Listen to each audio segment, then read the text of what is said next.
Vamos a hablar de la fe de los hijos de Noah. Los escritos judíos tradicionales hacen hincapié en que la fe es el motor de la práctica de observancia religiosa y es el principio subyacente a todo servicio divino. Explica en la Kabbalah que la fe es el poder supremo del alma. Va mucho más allá del alcance de la mente racional. Podría decirse que flota más allá de la comprensión.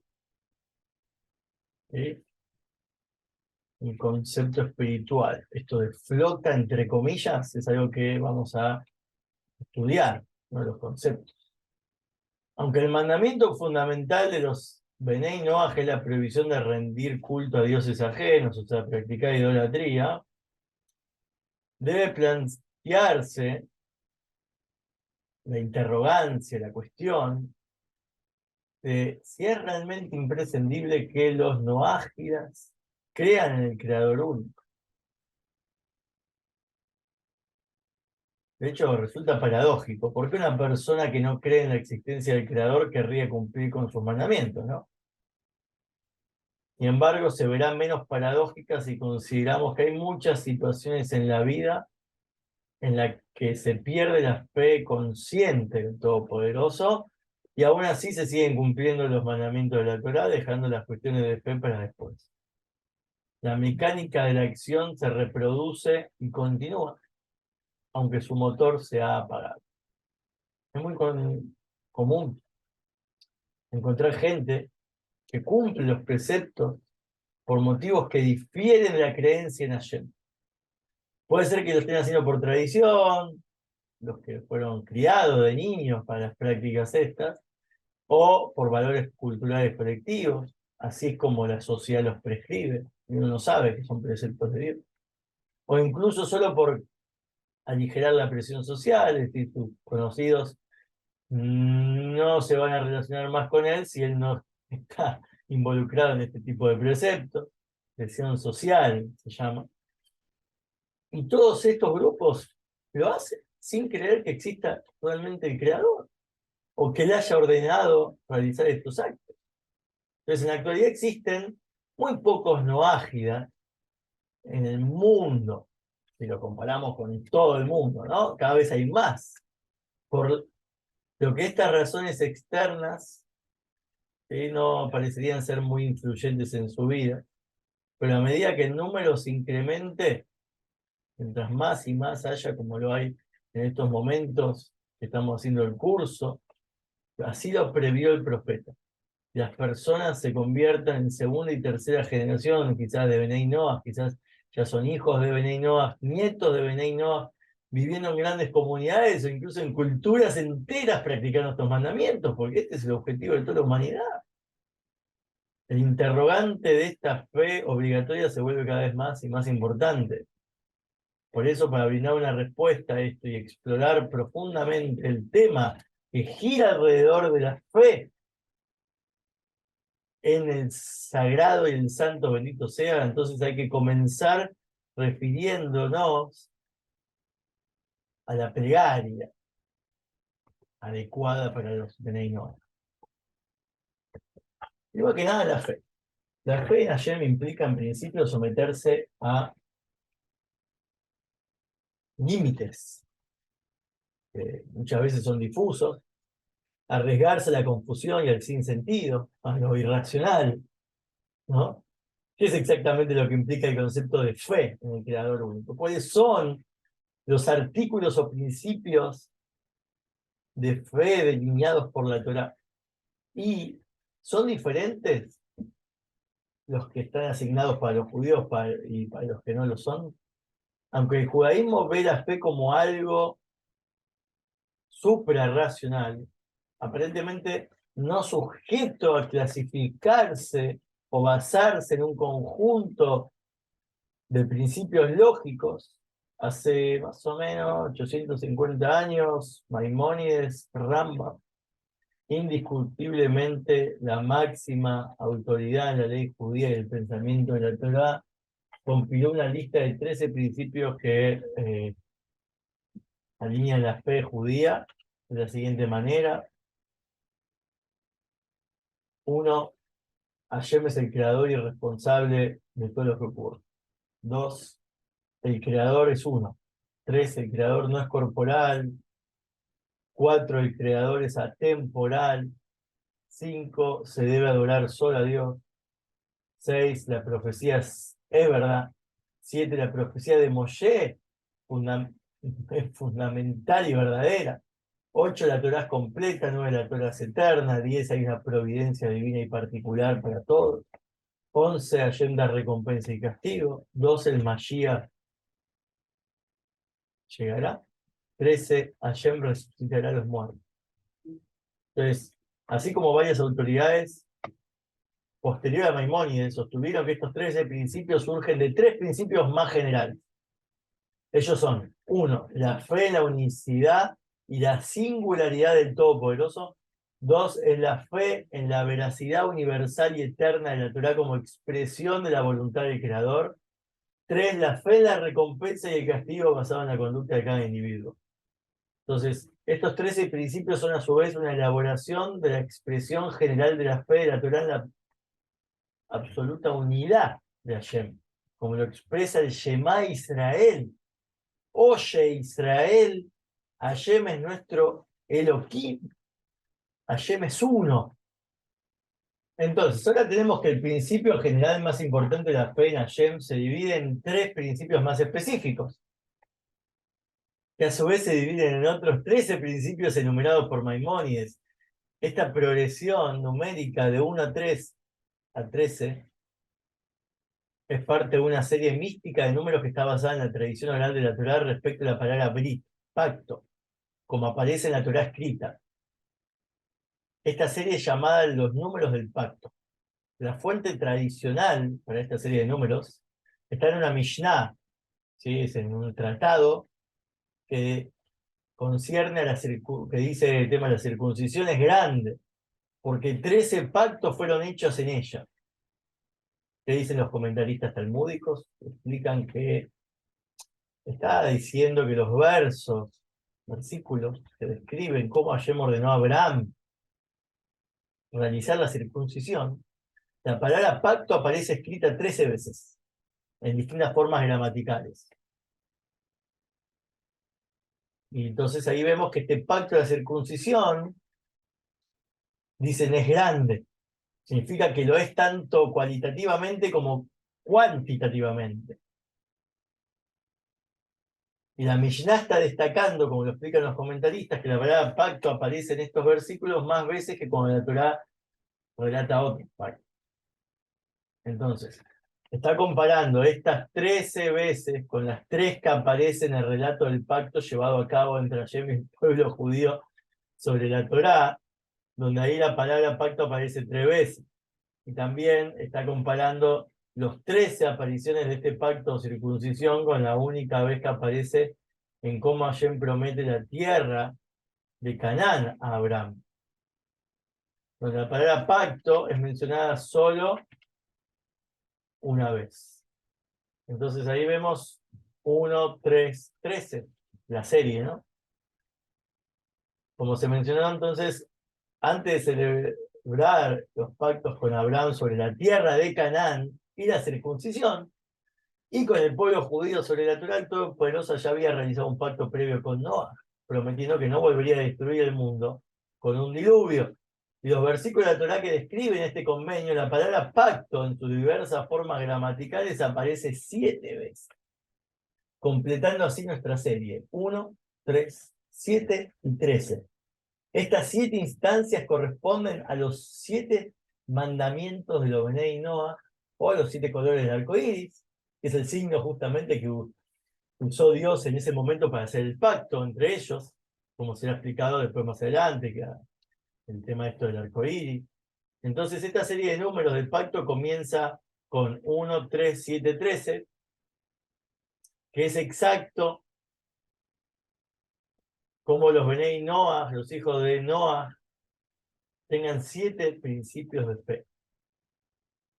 Observando los 13 principios de fe de Maimónides, podemos ver que se dividen claramente en 7 categorías más generales. Entonces, ahí ya son de toda la humanidad. Por un lado, uno, la fe en la existencia de Hashem. Dos, la fe en la unicidad de Hashem. Tres, adorarlo solo a él. Cuatro, la veracidad de la profecía. Cinco, la eterna verdad de la Torá. Seis, la recompensa y el castigo. Y siete, el buen destino final de la creación, ¿no? La redención. Estos 7 principios de fe que cubren la doctrina básica de los Benei Noach se corresponden perfectamente con sus 7 leyes. Como tales podemos verlas como su esencia y su espíritu interior de esta manera. Las 7 leyes es la práctica y está basado en el motor, la fe. Como dijimos, la fe es el motor de la práctica y observancia. Entonces, estas 7 directrices y principios de fe es lo que mueve a estas 7 leyes de los hijos de Noé, mientras que 6 de estos 7 principios son enunciados como prohibición. Ya todos estos artículos de fe son de naturaleza positiva. Le vamos a asociar cada una de estas leyes con su principio de la fe. La primera es la fe en la existencia de Hashem, creador del mundo, que eso expresa claramente, positivamente, a la prohibición contra la blasfemia. 2, la creencia en la unicidad de Hashem es obviamente la expresión positiva de la prohibición de la idolatría. 3, mientras que el segundo principio proscribe la posibilidad de adorar a cualquier otro ser como una deidad, el tercero, es decir, que el hombre fue creado para adorar solo a Hashem, se ocupa de nuestra obligación de adorar al Todopoderoso. En el Talmud dice: no reconocer que Hashem es el origen de toda bendición, no agradecerle por las cosas buenas que tenemos en la vida, está asociado con robar a nuestros padres. Sabiendo que el Creador es la fuente de todo bien, nos dirigimos a Él y solo a Él en adoración y plegaria. Y para adorar hay que comenzar por no robarle a Hashem lo que le corresponde por derecho. El conocimiento consciente de que todo lo que tenemos, incluso nuestra misma existencia, deriva de Él. Así entonces este principio es el aspecto positivo de la prohibición de robar. Y como tal implica que los noágicos deben tener un libro de plegarias y bendecir por los alimentos también. Eso más adelante lo veremos cómo es, ¿no? Y cómo debería ser, a diferencia de los judíos. Y 4, el cuarto principio de la fe acerca de la verdad de la profecía, reconoce que el hombre fue creado a imagen del Creador, por lo tanto es capaz de conectarse con Hashem en profecía. Este principio debe ser visto entonces como la base de la sacralidad de la vida humana. Es el aspecto positivo de la prohibición de matar. Y valorar el valor de la vida humana. 5. El Talmud explica que los deseos sexuales son la fuerza más poderosa para disuadir a una persona de seguir la Torah. Es como el espíritu de insensatez, de la tontería, que nos induce a todos a pasar por alto los dictados de la Torah como si no fueran importantes en nuestras vidas y como si no habría consecuencias al respecto. No cambia nuestra conexión con Hashem, dice este espíritu, la persona, no cambia si haces esto, ¿no? No cambia tu conexión con el Creador. Y eso entonces hace que una persona se vuelve insensata. Entonces esto se conecta con el principio de profesar la fe en la naturaleza eterna de la Torah.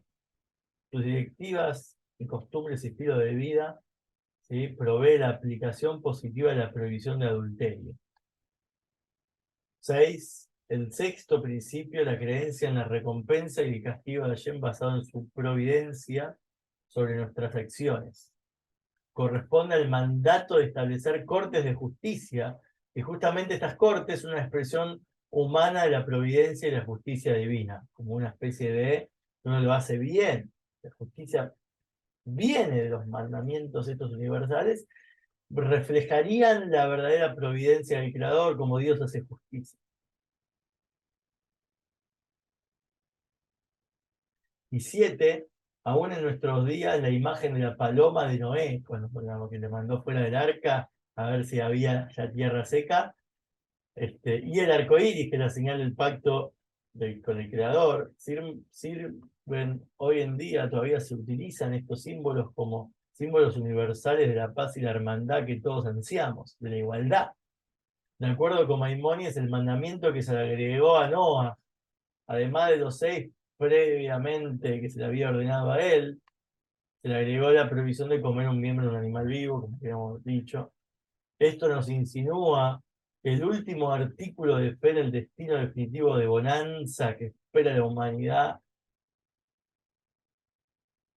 es justamente esta estipulación mística o mandamiento de los venenos, que aunque no prohíbe el consumo de animales enteros, sí estipula que no se los trate con crueldad ni se les cause dolor, vislumbrando una posición ecológica positiva de la humanidad que habría de concretarse en un futuro más rectificado. Entonces la salvación del hombre, de acuerdo a la Torá, está directamente ligada a la de los animales, porque el hombre es el animal que has de salvar, o Hashem, es un versículo que dice eso. La prohibición de comer la carne de un animal vivo alienta nuestra fe en un futuro bueno de redención y de rectificación.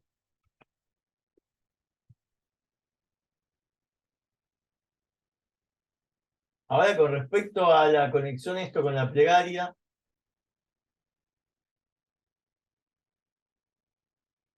veremos cómo la casa de Hashem se describe en la Torá como una casa de plegaria para todas las naciones, el templo de Jerusalén. Eso indica que el Creador desea que todos los pueblos oren ante él.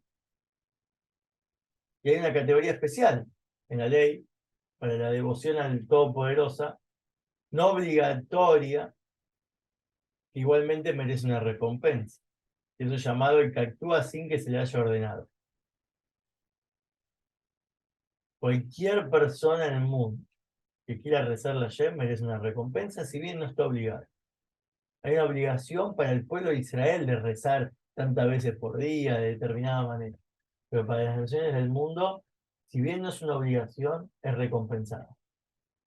En un intento de responder a este interrogante de si aplica que un varón judío mayor de 13 años, así como está obligado a rezar 3 veces por día, la pregunta es si también esto aplica a un varón, una niña mayor de edad. Pasa que las mujeres no están ligadas a los preceptos que tienen que ver con obligaciones del tiempo. Por eso es que se menciona más al varón que a la niña en este caso, que está obligado a rezar en el judaísmo. Esto es así en el judaísmo, la mujer puede rezar cuando quiera, ¿sí? Pero hay tiempos asignados para los rezos, que si es de tarde, la de la tarde, de la mañana, de la mañana, de la noche, de la noche. Pero no está obligada, puede hacerlo de corazón, por placer, por gusto. Y es recompensada. Lo mismo pasa en la persona no judía, está en categoría de que no tiene la obligación de rezar tal cosa en tal momento del día, pero si lo quiere hacer, obvio, hay unos requisitos y será respondida, obviamente, será contestada, es lo que Dios quiere, no es lo que Dios obliga.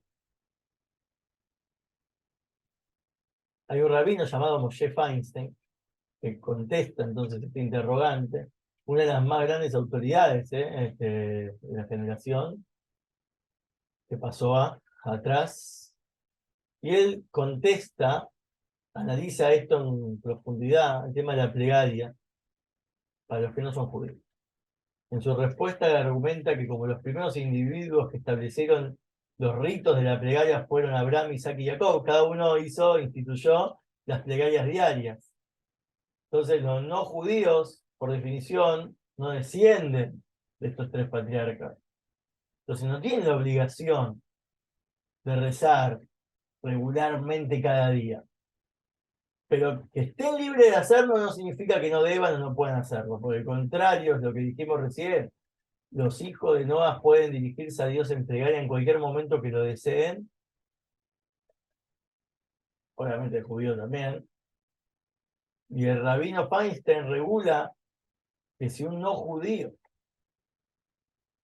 tiene un dolor, tiene alguna tribulación, una complicación en la vida, implora la ayuda del Todopoderoso, su plegaria de expresión a la fe en el Todopoderoso como gobernante de este universo, como aquel a quien es correcto y adecuado dirigirse cuando uno necesita ayuda en momentos de aflicción y en agradecimiento en los momentos de alegría.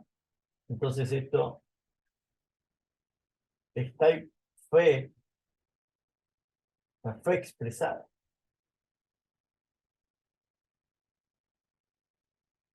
No es una de las fe que dijimos, de las 7, la plegaria, pero es parte del reconocimiento de que existe un todopoderoso único al cual dirigirse en momentos de ayuda y al cual alegrarse y agradecerle en momentos buenos. Pero esto es parte de la expresión de la fe. Por lo tanto, sin una fe consciente del Creador, conscientes que sea tan real que uno se encuentra motivado a dirigirse a Yem en plegaria, en tiempo de necesidad. Entonces, si no hay plegaria en la vida de una persona, sería imposible cumplir los mandamientos generales estipulados. Por eso, esto lo que concluye es que sí, que es una obligación, es parte de la obligación de la fe, no es un tecnicismo. Y como la fe es el motor y la base, el alma de la expresión. La expresión refleja, ¿sí?, la tecnicidad, la expresión de la plegaria, como vimos recién, y la de todas las otras leyes, no es que se cumplen vacío de contenido.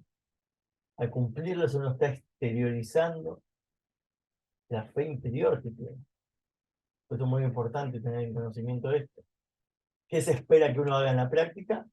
¿Y en base a qué se espera que uno lo haga? Y de esa manera alineamos las dos cosas. Nos conectamos con el creador de adentro y de afuera.